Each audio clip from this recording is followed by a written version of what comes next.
While New York has many gems, one that really sticks out is located in central Brooklyn. Here, we choose to display the many Black people that devoted their life talents to help and grow their community. While some being activists and many others being inspired by one, this selection of people share their life story on what they do and why.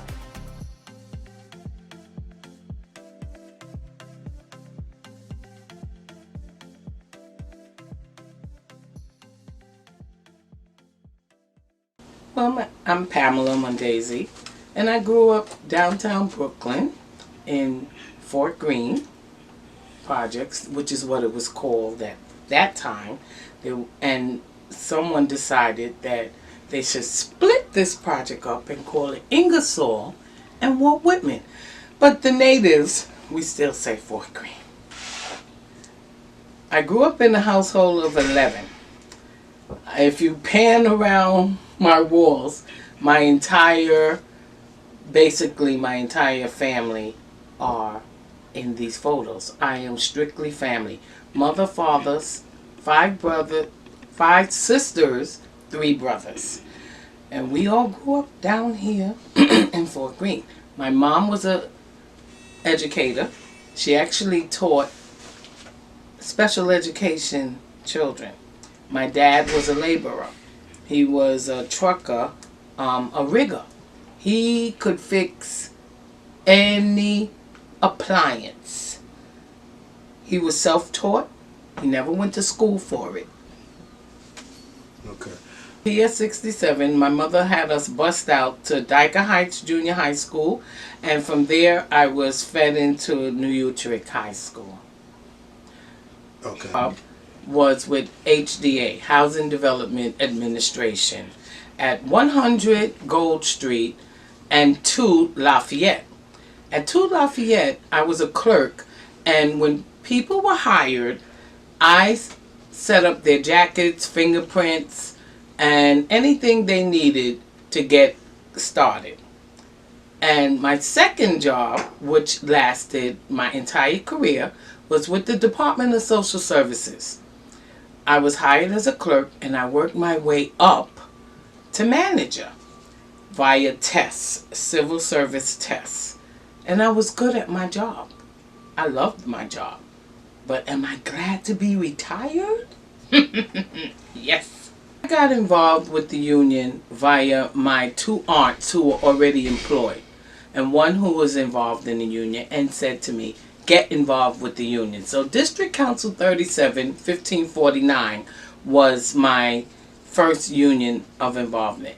I got involved in every aspect of the union, which means every committee from LGBTG, I think, and political action, housing, any committee that I felt, recreation, fun stuff, I got involved. I did everything. They gave me my insight on political actions, let's say. I've been to Washington several times. I've been to Albany. I've met with several of my congressmen in my district. I've advocated for the constituents, such as myself, on anything and everything. I love to say I was helpful in getting the minimum wage raised from what it was prior, which gave nobody a living, to at least 15, I think it was 15.75 or something like that. And it went over well. No one, except for restaurants and stuff, because they depend on their employees to get tips. So they go by that. Now, it used to be the employees got tips on their own, but now some employees didn't get tips. So what they did was everybody who got a tip, they had to put it in a jar and split it. But we're still working on that as far as everybody just get a living wage. Stop giving them mediocre money and saying that they're working. You get a lot of money in restaurants. So from there, I got promoted to PAA1, which is the supervisor, which feeds into CWA Local 1180, which is my current union now, because even as I'm retired. So I'm involved in every aspect of that as well. I do everything. There's really nothing I don't do. We travel. We have our legislative conferences, our shop steward conferences, because I was a shop steward with DC 37 as well. And now that I've retired after 40 wonderful years of employment, I retired on June 17th, 2009. And these have been the best 14 years of my life. The NAMES project was brought about for the LGBTQ community in regards to the deaths that involved AIDS. So blankets, someone thought, let's make blankets, and we called them quilts, patched together and put their names on them. And that's what we were doing. Everybody caught on around the United States. So once a year, they would bring these blankets and spread them across the great lawn in front of the Washington Monument and have every person that died from AIDS name called. And different people would name it. Different people would name it. Being in the union is the first thing you should do when you apply for a job. Any job. Doesn't have to be city, private industry, whatever. Always ask, is there a union? Why? Unions provide job security from A to Z. It keeps management in check. It allows them to be managers and not discriminate and not give you, like right now, we're fighting. And it hasn't gone to the bill, hasn't been made a bill yet. But how many of you really know women and men doing the exact same job?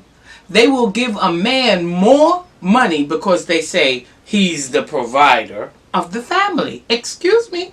More women are raising families today because men don't, all of them, not all of them, don't provide. So you could be sitting next to a guy, a female, and you're doing one job, the same exact thing. He's getting 10,000 and you only getting 5,000, and it's drastic. I'm using that as a metaphor, but we're fighting for that, and that's what unions do. They protect your job. If your boss says you're fired, before they can actually fire you, you have a union to go to and find out what and why you were fired. And if it was unjust, you get your job back with full pay. All right. Being in the union is so important and beneficial to employees.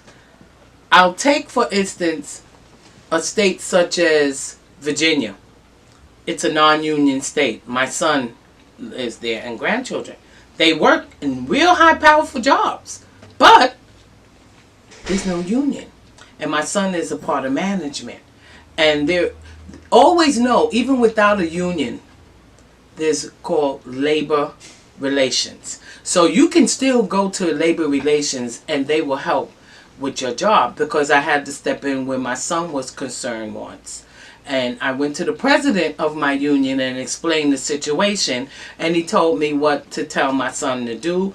Actually, he contacted the labor reunion board in Virginia, and that saved my son's job.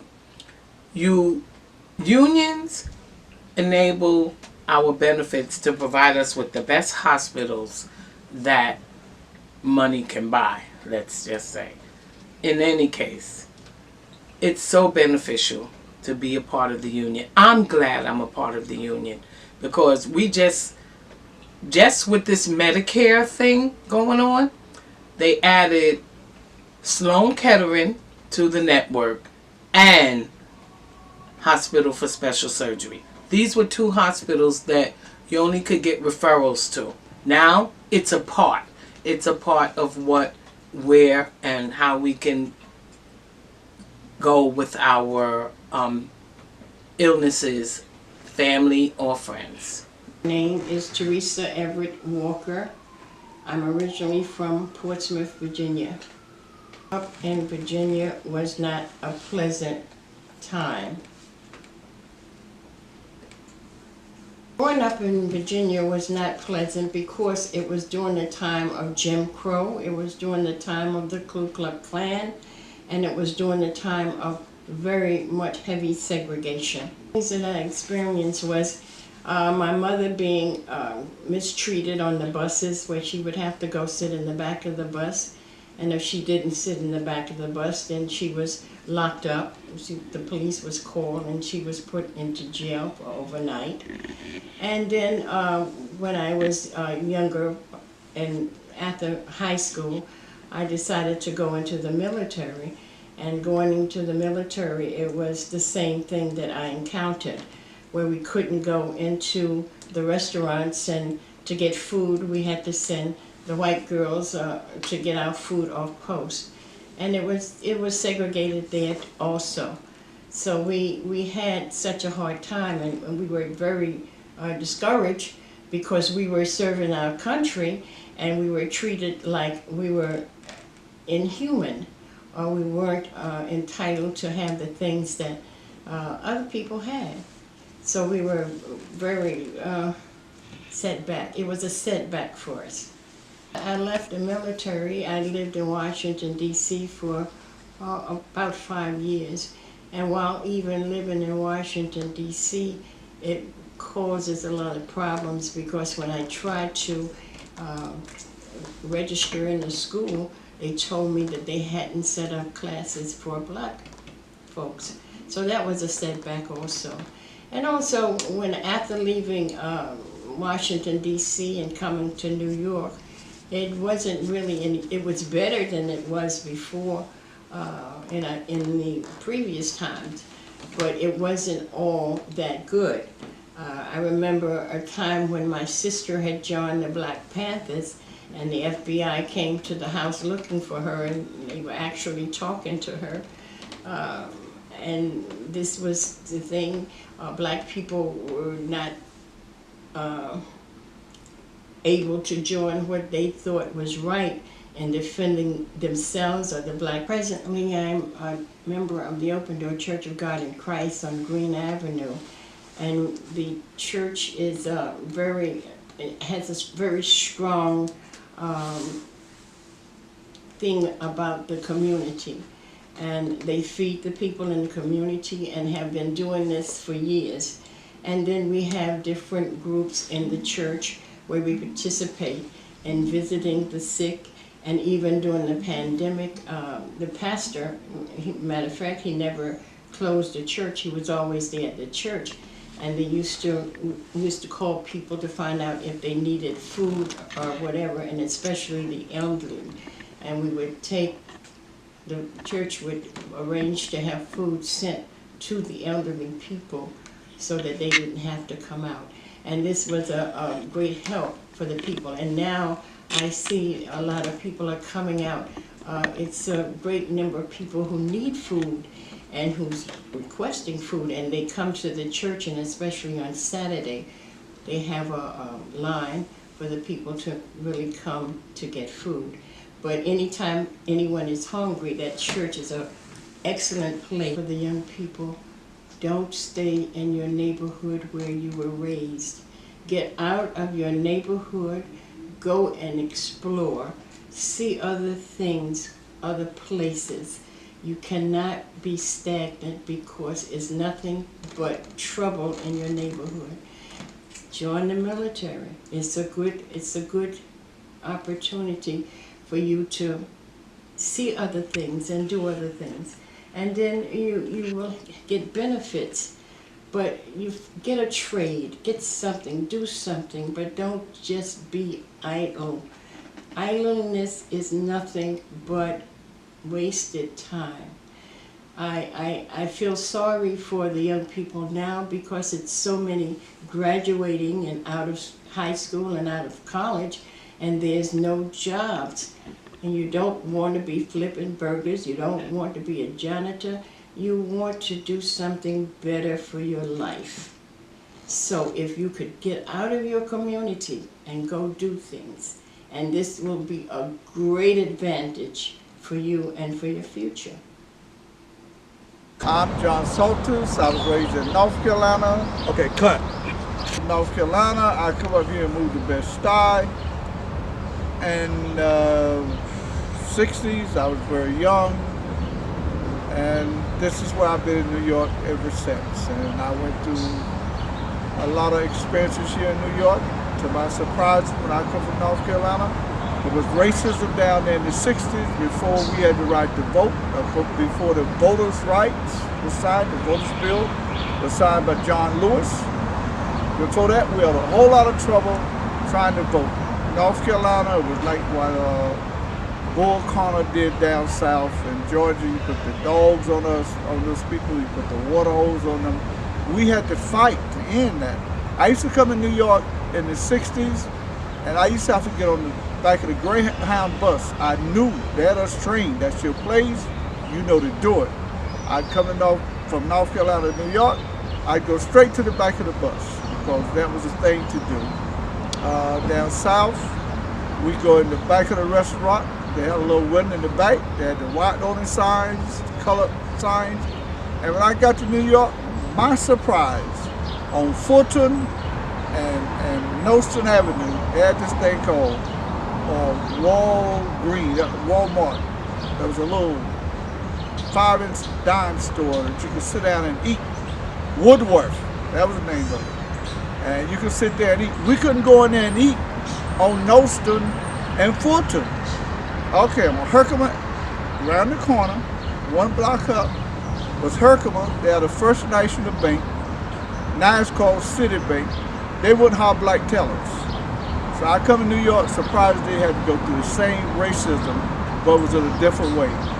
In the South, it was more or less like they wouldn't hide their prejudice. They'd come right out before your face in the South and tell you. You know, they use the N-word, you're supposed to be over there and you don't do that, don't do this. In New York, they did it under the table, they hid it. But it was pretty much the same thing. So when I first come here, Mayor Lindsay, we had to fight him for recognition and our rights. And then come Bealey, I think that was the next mayor. And from him, went on to Ed Koch.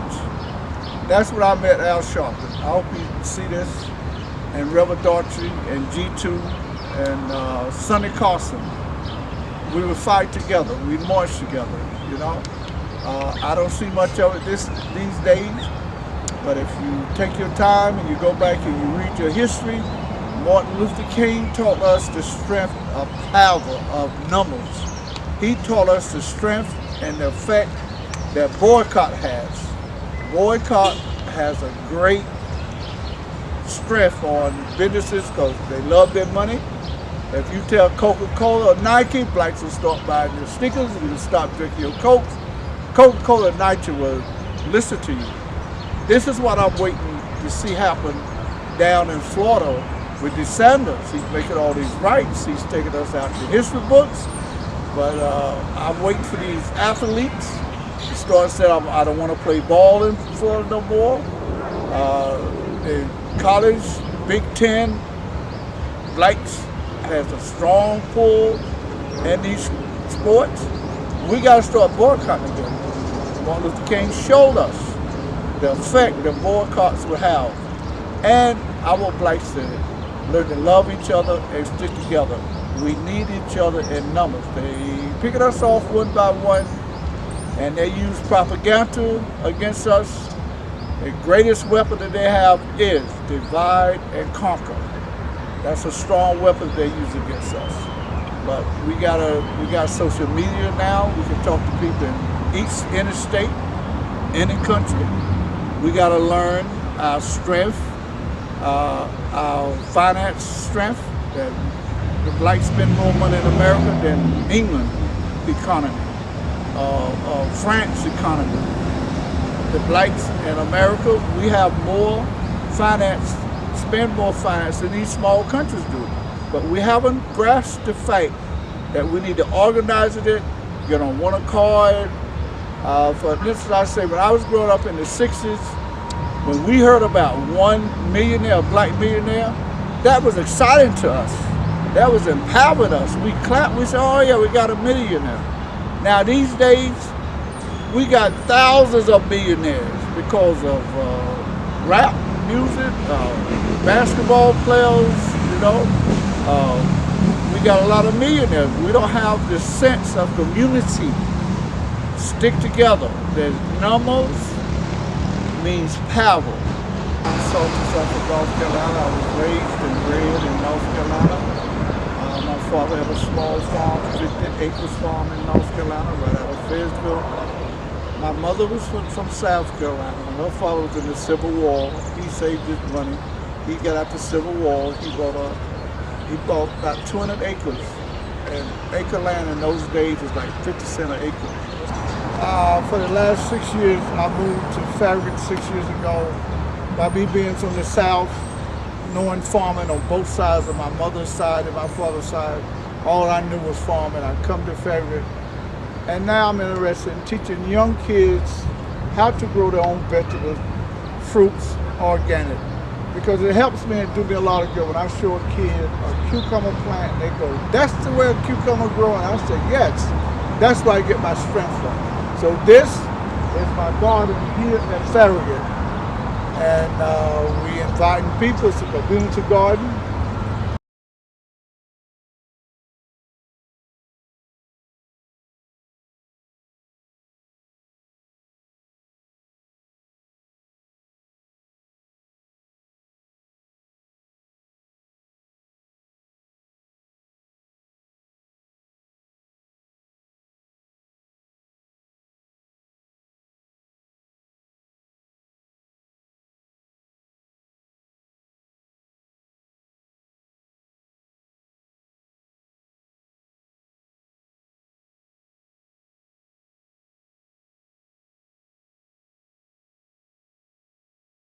Greetings, I am New York State Assembly Member Stephanie L. Zinnerman.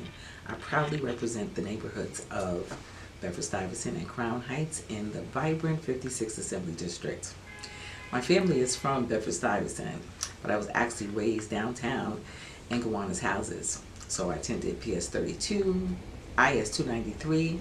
I went on to John Dewey High School. I took a gap year and BMCC, and then I finished my career at Rochester Institute of Technology. Essentially, I come from an activist family.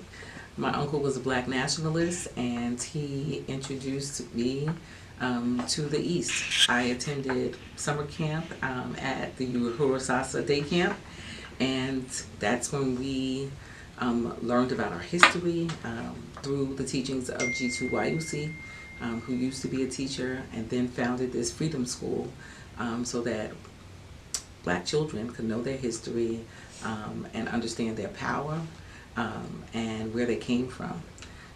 It really was a spark for me. I attended my first rally during the summer. We shut down Atlantic Avenue because the LIRR was being built and it was going to block the doorway to our school where we took martial arts. And so for 2 days, the hottest days in August, we went outside Atlantic Avenue and Ocean Avenue, about 100 kids and our leaders, and we just shut it down. When we were able to get the MTA to move the steps in the opposite direction, and which had allowed our school doors to be free, we knew that we had the power to make change in community. And I've been trying to make changes for the good of my community ever since. I've always been a triple prime voter. That means that I would vote in every election. But I wasn't really involved in politics as we know it. And I became involved in politics because I had a job that I loved. I was helping people in workforce development, essentially find jobs, receive training and education. And then Mayor Bloomberg closed the program down. I had free time on my hands. I was trying to think about what was going to be my next career move. And then Obama decided that he was going to run for office again. And so I signed up to volunteer for his campaign. And before I knew it, I was the neighborhood team leader for Bedford-Stuyvesant. So every week we would gather volunteers and take a bus down to Philadelphia and organize to get people onto his campaign. We would host 3 times a week in homes across this district phone banking. We called into Brooklyn, we called into Ohio, we called into Pennsylvania, because we knew that it was important that he have a second term if we were going to have the ability to make the change that we really wanted to see. There was a lot of hope in our hearts at that point. Black people felt empowered, and we were going to use that opportunity to make a difference in not only our community but in the world. While working on the Obama campaign, I was introduced to the Vanguard Independent Democratic Association, and then candidate Robert Cornegy. I went on to become his petition director, and then his campaign manager. We won that election by 66 votes. So I always tell people that it is very important for everybody to vote. After that, he asked me to be his chief of staff, and I worked with him for 5 years before moving on to work for our senator, Velmanette Montgomery. And at that time, 2 years later, she decided she was going to retire. My predecessor, Tremaine Wright, decided that she was going to run for her Senate seat, and I was asked to run for assembly. I'm more of a behind-the-scenes person. I like to strategize and organize, but I thought about it, and my mentor, Al Van, said, "Stephanie, it's your time." And so I ran in the middle of a pandemic and was successful, and I am now in my second term.